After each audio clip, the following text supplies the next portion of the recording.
Welcome back to another episode of Even Your Dynasty Show. We are back with another episode. Today, we are going to do our top 20 prospects in the Giants system. Now, this is our rankings. And when I say our, I mean Dan and Ricky sent me their lists. We did kind of a scoring system where the three of us each ranked our own personal top 20s and awarded points. Basically, number one got 20 points all the way down to whoever was ranked 20th got 1 point, and we compiled the points and gave them a rankings. That was just kind of our communal list, we'll call it. Big shout out to Brett Baxman, who is the one that actually put the comment on one of our live shows a couple weeks ago, requesting that we make this video. So we're going to do that. I'm going to also bring up what position they play, what age season they're going into in 2025, meaning like Marco Luciano, for instance. His birthday is in September. He is currently 23 years old. Next season will be his age 23 season. So I think the cutoff, I made the cutoff July 31st. If their birthday is after that, then they're going to end up, it'll be like if he turned 24 on, August 2nd, it's going to be his age 23 season. If it was turned 24 on July 30th, it's going to be his age 24 season. So that's how that works. And then I'm going to put kind of a projection on where we think they're going to start next season off. So starting off the list, I don't think there's any surprise here. Number one is Bryce Eldridge, first base. He's going into his age 20 season. Now, I am projecting that he's going to start off the season at AAA. I would not be surprised in the slightest if they did feel really good about him in spring training and he possibly, is the opening day first baseman. At this point, it wouldn't surprise me. We saw a guy like Jackson Merrill make a similar rise this season for the Padres, where last season he went through all four levels, and going into the season, this season, he was a non-roster invite and he won a job out of spring training. So it would not surprise me if, Bryce makes that leap. But I mean, frankly, he's their best offensive prospect they've had since Buster Posey. And that's not insane to say. Unfortunately, part of that is because the Giants system really just hasn't produced a lot of great prospects, especially on the position player side. But also, even when you look at guys like Brandon Belt, who were just phenomenal in the minors, there were clear holes in his swing. Now, Brandon Belt was a more complete prospect in the sense that better defender. So he had that going for him. Bryce is still a work in progress at first base, but I like his athleticism. He's got a great arm. Obviously he used to pitch. There's a lot to like there, and his power potential is really elite. So that's the clear, far and away number one. He, on the MLB top 100, I think he jumped up to number 35. He probably is going to be in the top 25 by the time the offseason is over, the way it's trending. That wouldn't surprise me. So easily number one. And we're no disagreements yet with the MLB top 100 or the MLB top 30 prospects for the Giants, but that's going to change pretty quickly. Our number two is left-handed pitcher Carson Weidman. He's had a rough year. Like, we'll acknowledge that there are parts of his game that need to improve. His command, his fastball shape in particular.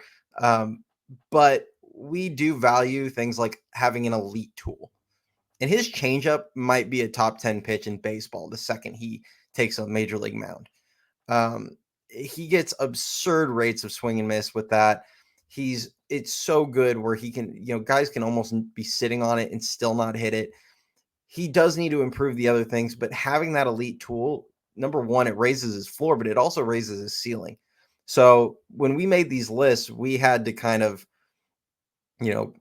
factor in things like the ceiling as well as their production. And yes, his production this year was not what we had hoped. But if you look at the splits, like his home splits were incredible. He was really good, sub 3 ERA in Sacramento. Going on the road, it was like 8. So yeah, I mean, there is concerns there. He's going to be going into his age 24 season. But the changeup's just so good. And really that's the differentiating factor for him. between him and a couple guys that are right behind him is the other guys don't really have anything that's like a true elite tool, and he does. So that's kind of why we ranked him the way we did. It's not always going to be tools over production with other players. You're going to notice that, there are a few guys that we rewarded based on the production they've given, even if they don't necessarily have an elite tool. And then some other guys that just haven't produced at all. But Whisenhunt has produced. Last season wasn't great. The previous season was really good for him, though. So we still have him at number 2. That was actually unanimous, both the first two. So, Eldridge had 60 points. Whisenhunt had 57. Number 3 is James Tibbs III. This is one where there's not really anybody behind him with that's really matched production and the tools. He, it is a question for him. Where are the tools? I've heard that asked. I've heard people talk about, him possibly needing platoon protection. He's probably not going to be a great defender. He's not going to have a great, speed on the bases, things like that. But he does have a really good hit tool, and he does have really good power potential. He has a 60 grade power, and I think it was a 55 grade hit tool from the left side. He's going to have to hit to be a good major league player. Like, that's just at the end of the day, he doesn't have any other tools to rely on. He'll probably be an average defender in left field. He's not going to steal you bags. He's got a good solid arm, at least. He's very Michael Conforto-esque in his, makeup. And hopefully if they can get a New York Mets version of Michael Conforto, they're going to have themselves a pretty good player. If it's the Giants version, he'll be a functional big leaguer for a couple years. Conforto was better than a lot of people gave him credit for this year. He's just not what they needed. So, but he still comes in at number 3 for us. He's entering his age 22 season. I'm thinking he's probably going to start in high A again. He did struggle in high A when he got the promotion. He hit over 400 in A ball, got the promotion, struggled a bit in high A. He did have a really good last week or so in high A, finished strong. So hopefully he could move pretty quickly, though, if he has a really good year at the plate. Number 4 prospect. Now, this is where we really start. Our order changes up in comparison to the MLB, top 30. Our number 4 is Joe Whitman, left-handed pitcher going into his age 23 season. I do expect him to start in high A again. He was having success there, but he did have, and I'm not sure what the injury was, but he did get shut down, I believe in August, at the end of August, and missed, the remainder of the season. But when he got to high A, was really successful. Command obviously is a bit of an issue with him, but he has 3+ pitches. His fastball, slider, and changeup are all really solid pitches. None of them are truly elite. Like, he doesn't have a 70 grade pitch like a Carson Weidman. That's the only reason he's probably ranked below him.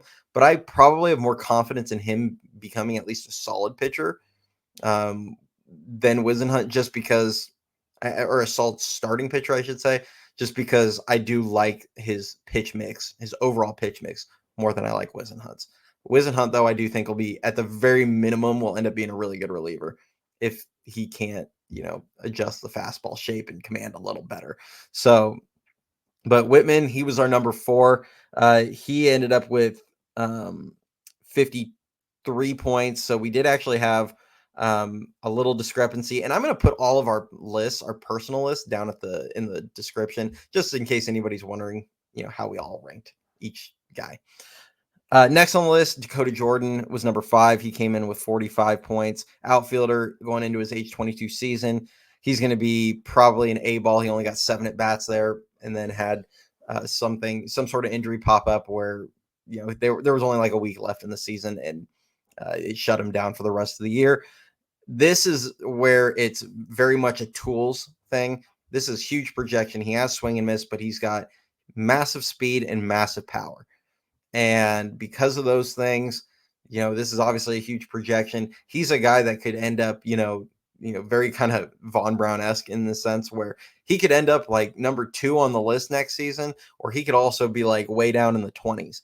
But right now, while it's still kind of an relative unknown and it's a projection, I love the tools. He's an exciting prospect. It's, he's a guy that I think every Giants fan is really hoping he hits his potential because of the pure upside with his raw tools.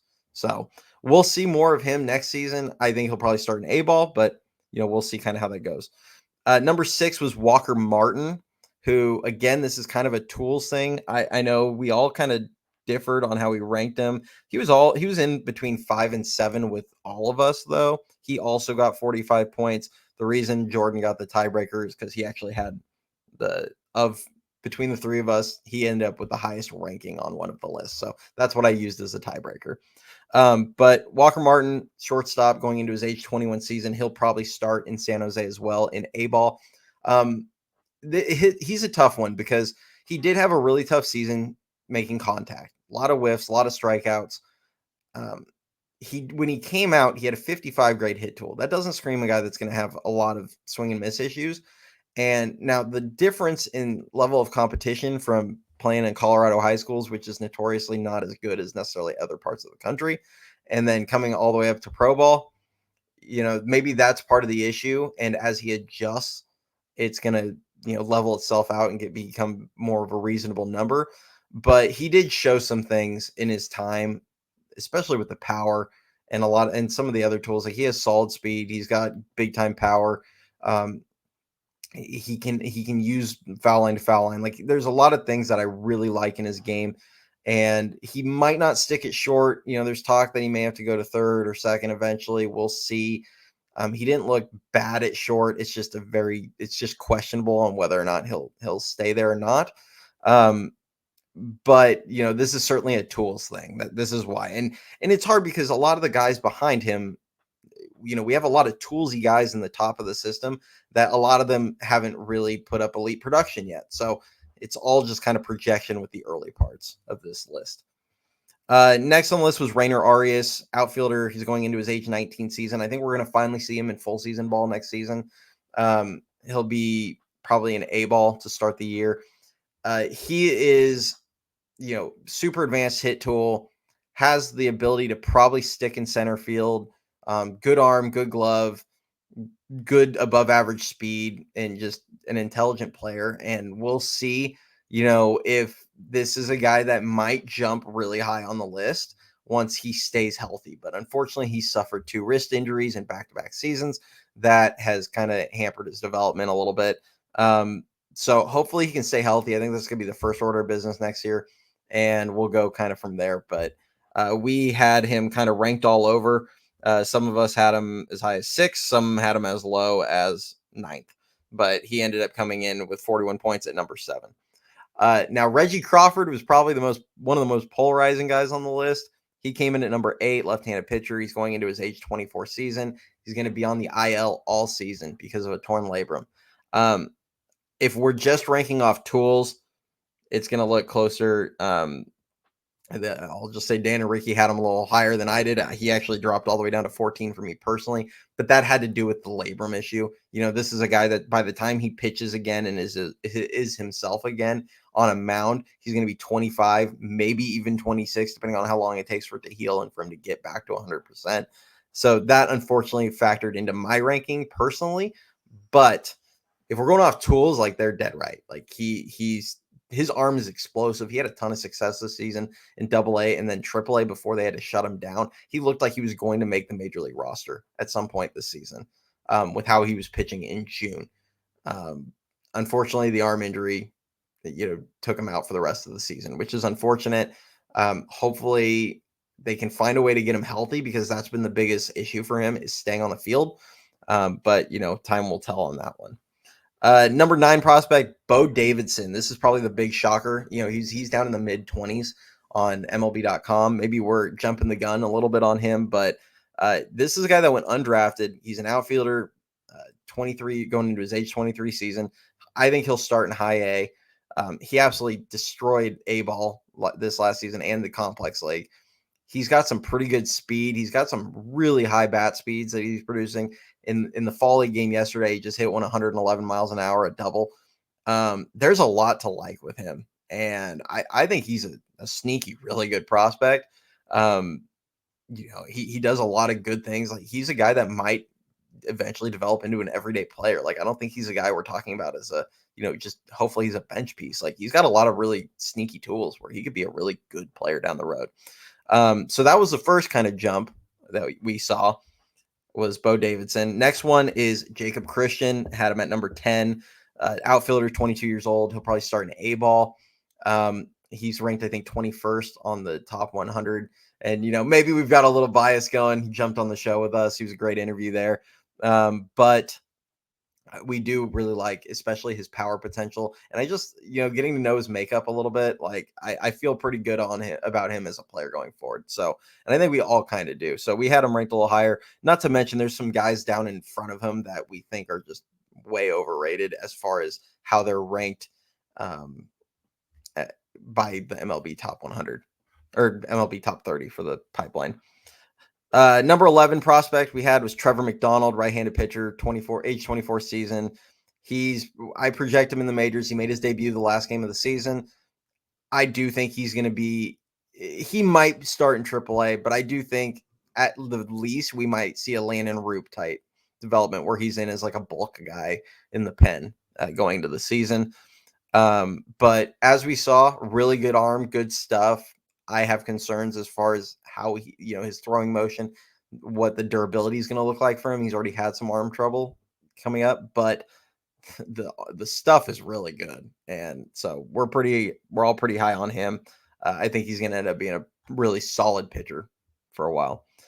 Number 12 prospect, we had Diego Velasquez, had him jump up a couple spots from where he was on the list. 12 and 13, same position guys, and you're just going to kind of see this is where the production so far has kind of outweighed the tools. But number 12 was Diego Velasquez, middle infielder, age 21 season. He'll probably start in Double A, even though he finished really well in Double A. This is a guy that hit 313 in the Eastern League in like 180 at bats. Really, really solid, high contact guy. Average, it's hit over power tools, but I think really good defensively at second base. I think he's going to be a really good player. I think anybody that's watched the show for a while knows I'm very high on Diego Velasquez. I think he's going to be a really good player and a kind of guy you do need those types of players in your lineup that are going to get on base and be table setters. So, and he has some, good speed, might only steal 15 to 20 bags in his career, like a season tops. Not a blazer by any stretch, but plus speed. Number 13 prospect, we had Johnny Level. Sorry, I realize I haven't been listing off the point totals at 28 points. He's a shortstop going into his age 18 season. Probably will start in the complex league next season. Now I struggled putting guys super high on lists that haven't played stateside at all. He's only played in the Dominican Summer League. It's a developmental league, lower level of competition, but he showed off the tools a ton, big time power, big time speed, and he put on a little muscle so that, the power really took a jump forward. The comps are Rafael Furcal as an example. I'm pretty excited about him as a prospect, but I couldn't put him ahead of Diego Velasquez given, the production Diego has shown stateside already. So he's at number 13. At number 14 with 24 points, we have Mason Black, right-handed pitcher, age 25 season. Project him in the majors. He might be in AAA. I don't know how the final roster will shake out, but that's where we have him. The stuff isn't as good as other guys on the list, but if he can figure out his command a little better, he can definitely be a major league pitcher and be a back end of the rotation guy, bulk guy, something like that. But he is still a solid prospect. Number 15 prospect, Trenton Harris, came in with 17 points, right-handed pitcher. He's going to go into his age 26 season. He finished the season at Double A. I expect him to start the season next season in Double A as well. But I would not be surprised to see him reach the majors next season if he's healthy and all goes well. Really good stuff. Obviously a bit on the older side, but good fastball, slider. I could see him moving quickly. He's going to be a reliever. They're not, he's not going to be stretched out into a starter, but really good explosive arm that I could see moving pretty quickly. Number 16, Averson Arteaga, shortstop going into his age 22 season. I think he will be in Double A to start next season. That's where they kind of projected him this season. Then he had the thoracic outlet syndrome and missed most of the year, then went to the complex league, and then they put him up in high A. I do think he makes a jump up to Double A next season. He's a guy that, phenomenal glove, definitely, great glove. He's drawn comparisons to like Brandon Crawford, for instance, for his like ability with the glove. Um, Good arm. I just it's going to be his hit tool. He's got some power. Hit 17 home runs in the Northwest League 2 years ago, but we're going to have to wait and see to see if the hit tool keeps up enough, if he's going to ever hit enough to be a regular major leaguer going forward. All right, and moving on to the Giants' number 17 prospect on our list, it's Robert Hipwell. He came in with 10 points, third baseman, age 22 season. He'll probably start next season in A-ball again in San Jose. Sixth round draft pick this last draft, so they're gonna, he barely played in full season ball at the very end. He's big time power guy. We'll see kind of defensively where he ends up sticking. He's currently at third base. He might end up at first base eventually. Has a really good arm, but not great range. Big time, like I said, calling card for him is power. Does draw some, good amount of walks and things like that. He showed off that power a few times. He had a couple balls to straightaway center field that were pretty impressive at the very end of the season there. So, we'll see. I think, a lot of us are pretty intrigued by that power potential, but he's coming in at number 17. Number 18, we have Jack Choate, left-handed pitcher, going into his age 24 season. Finished the season at Double A. He'll probably start next season at Double A as well. Kind of funky delivery out of him, not like overwhelming stuff, but a lot of deception involved. I could see him being a successful pitcher down the road.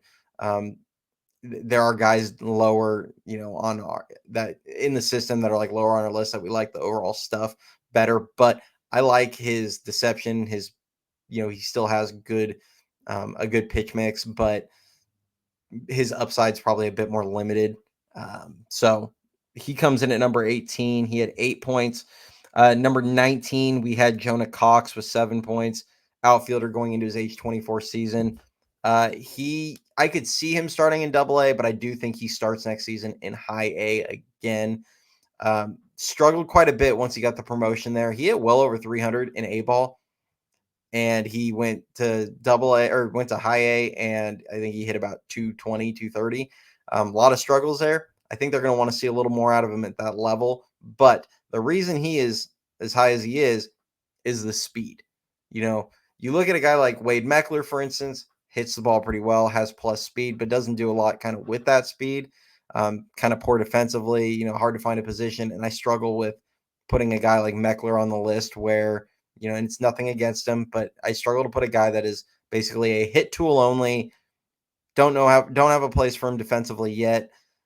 Doesn't really use his legs that much. Like his one tool is just the hit tool, which nothing wrong with that. But I have, as far as ranking them, I'm going to put a guy like Jonah Cox ahead of that because Jonah Cox has an elite tool. That speed, he stole 58 bags this season. If he didn't get hurt at the end of the year, he probably was going to steal 60 to 70 bags, which is insane. And he doesn't have the issue as far as like where to play him. He can play across the outfield. He has the range, arm, everything for any of those positions. So Jonah Cox came in at number 19. And then number 20 was Sabine Ceballos, the third baseman they acquired for Jorge Soler. He's going into his age 22 season, probably going to start next season in Double A if I had to guess. And the reason he got the nod at number 20 is honestly the power he displayed in the exit velocities and the hits and what he showed in his 2 months in High A or a month and a half in High A was really eye-opening. And now, will he sustain it going forward? I don't know. But he showed off some raw power that I think a lot of people didn't know was there. Looked good defensively. The hit tool looked really solid. I mean, he absolutely dominated that level. So we're going to give him the benefit of the doubt. And all of us kind of had him ranked right around like the 17 to 20 range, I think. So he came in at number 20 for us. So that's our top 20. A few other guys that, kind of honorable mentions, guys like Josh Bostic. I'll throw Wade Meckler in as an honorable mention.